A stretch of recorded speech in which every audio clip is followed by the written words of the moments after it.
Assalamualaikum warahmatullahi wabarakatuh. Kembali lagi bersama saya Pak Rifki. Hari ini kita memasuki pelajaran yang kedua, yaitu sholat 5 waktu. Siswa-siswa MTs Fatihillah, silakan kalian simak video ini sampai dengan selesai. Adapun pembahasan kali ini yakni kita akan membahas tentang ketentuan sholat 5 waktu, bacaan sholat 5 waktu, hikmah sholat 5 waktu, kemudian waktu sholat 5 waktu, sujud syahwi, praktik sholat 5 waktu, dan praktik sujud syahwi. Siswa-siswi MTs Fatihillah, ketentuan sholat 5 waktu. Yang pertama, pengertian dan hukum sholat 5 waktu. Kewajiban untuk melaksanakan sholat 5 waktu diberitahukan oleh Allah Subhanahu wa taala berdasarkan Quran surah Al-Baqarah ayat 43. Ini sholat 5 waktu hukumnya fardu ain bagi setiap muslim laki-laki ataupun perempuan yang sudah mukallaf. Orang-orang yang meninggalkan sholat akan mendapatkan kerugian baik itu di dunia maupun di akhirat. Kemudian yang kedua, syarat wajib sholat ada 5. Yang pertama, beragama Islam, suci dari haid dan nifas, berakal dan sudah balik, kemudian telah sampai ajaran Islam kepadanya, dan yang terakhir, jaga ataupun tidak tidur. Kemudian ketentuan sholat 5 waktu. Yang ketiga, syarat sah sholat 5 waktu. Yang pertama, suci daripada hadas besar dan hadas kecil. Yang kedua, suci badan, pakaian, dan tempat yang digunakan untuk sholat. Kemudian yang C, menutup aurat. Dan yang keempat, telah masuk waktu sholat. Dan yang kelima, menghadap kiblat. Kemudian adapun rukun-rukun sholat yang harus kita ketahui adalah yang pertama, niat berdiri. Yang ketiga, takbiratul ihram, membaca surat Al-Fatihah, rukuk dengan tumak ninah, kemudian i'tidal dengan tumak ninah, sujud 2 kali dengan tumak ninah, duduk di antara 2 sujud dengan tumak ninah, duduk tasyahud, kemudian membaca tasyahud akhir dan membaca sholawat Nabi Muhammad SAW, kemudian salam, dan yang terakhir adalah tertib. Itu adalah rukun-rukun sholat. Adapun ketentuan sholat 5 waktu yang kelima, yaitu sunnah hayat dan sunnah ab'ad. Perlu kita ketahui, sunnah ab'ad, sunnah hayat, yakni kalau misalkan kita tinggalkan itu tidak melakukan sujud syahwi.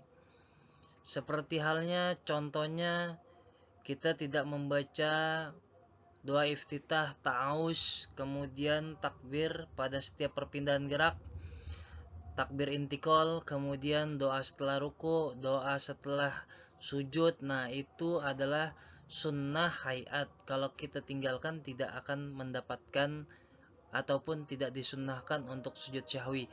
Adapun sunnah ab'ad, kalau misalkan kita tinggalkan itu kita disunnahkan sujud syahwi. Ini merupakan sunnah yang sangat dianjurkan, dan jika kita tinggalkan disunnahkan untuk menggantinya dengan sujud syahwi. Contohnya sunnah ab'ad apa? Yang pertama, kita meninggalkan tasyahud awal, duduk tasyahud awal, kemudian kita membaca sholawat Nabi Muhammad SAW pada tasyahud awal. Kalau kita tidak membacanya, kita disunnahkan untuk sujud syahwi. Kemudian kunut, kemudian witir, dan masih banyak lagi. Nah, kemudian yang keenam, hal-hal yang membatalkan sholat, yakni meninggalkan salah satu rukun.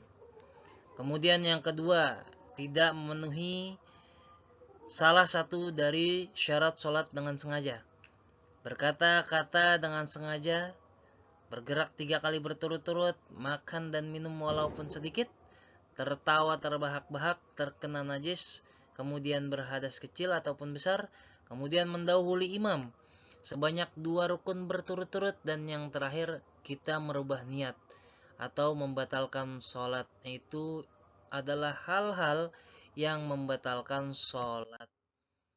Kemudian yang terakhir, hal-hal yang dimakruhkan ketika sholat. Yang pertama, memalingkan muka kita ke kanan ataupun ke kiri. Nah, itu tidak boleh. Kemudian memejamkan mata, kita ngantuk misalkan, nah itu kita nggak boleh tuh. Kalau misalkan untuk kehusyuan itu nggak masalah. Kemudian yang C, mengadah ke langit. Nah, itu juga tidak boleh dianjurkan ataupun dimakruhkan. Kemudian menutup mulut dengan rapat-rapat. Ini keempat hal-hal yang dimakruhkan. Kemudian bacaan sholat sama dengan rukun sholat. Nah ini. Yang pertama niat sholat 5 waktu. Takbiratul ihram, doa iftitah, ta'awuz, membaca surah Al-Fatihah, baca salah satu surah ataupun ayat Al-Quran, ruku, i'tidal, sujud, duduk di antara dua sujud, tahiyat ataupun tasyahud awal, tahiyat atau tasyahud akhir, berdoa setelah tasyahud akhir, kemudian salam. Ini merupakan bacaan sholat 5 waktu yang nanti akan kita bahas setelah pertemuan ini. Kemudian yang C, hikmah sholat 5 waktu.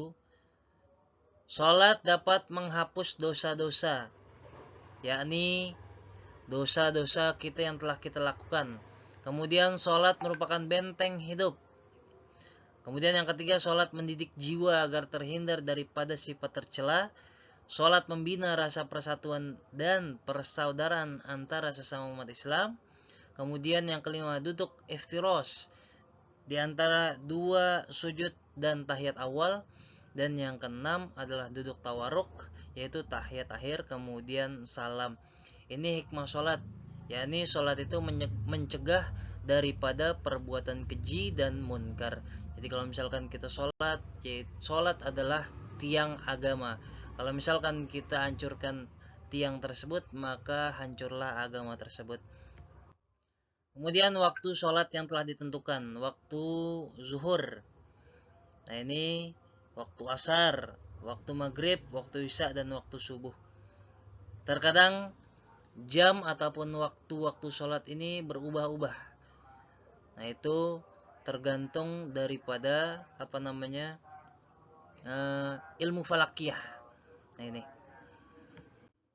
Kemudian sujud syahwi. Nah ini yang nantinya kalau misalkan kita meninggalkan sunnah-sunnah abad yang tadi, kita dianjurkan atau disunnahkan untuk sujud syahwi. Adapun sebab sujud syahwi dilakukan ini, tidak melakukan tasyahud awal. Nah ini. Kemudian kelebihan rakaat. Misalkan sholat maghrib 3 rakaat tapi kita sholatnya 4 rakaat atau 2 rakaat. Nah itu kita harus disunnahkan sujud sahwi. Kurang rakaat karena ragu. Nah ini. Kemudian yang terakhir, tertinggal membaca doa kunut dalam sholat subuh bagi pengikut mazhab Syafi'i. Itu dianjurkan atau disunnahkan untuk sunnah sujud syahwi. Dan yang terakhir, praktiknya nanti akan kita laksanakan untuk memperagan sujud syahwi. Setiap siswa harus mengetahui cara melakukannya. Misalkan seseorang yang melakukan sholat zuhur, ia lupa tidak melaksanakan tahiyat awal, ia ingat jika dirinya belum melaksanakan duduk tasyahud awal ketika sedang sujud kedua pada rakaat yang keempat, maka sebelum salam ia melaksanakan sujud syahwi. Nah ini adalah sholat 5 waktu yang telah ditentukan oleh Allah Subhanahu wa Ta'ala. Mungkin sebelum kita tutup, marilah sama-sama kita membaca hamdalah. Nah, tartib hasanah biqiraatil hamdalah. Alhamdulillah rabbil alamin. Paribki akhiri wabillahi taufiq wal hidayah. Assalamualaikum warahmatullahi wabarakatuh.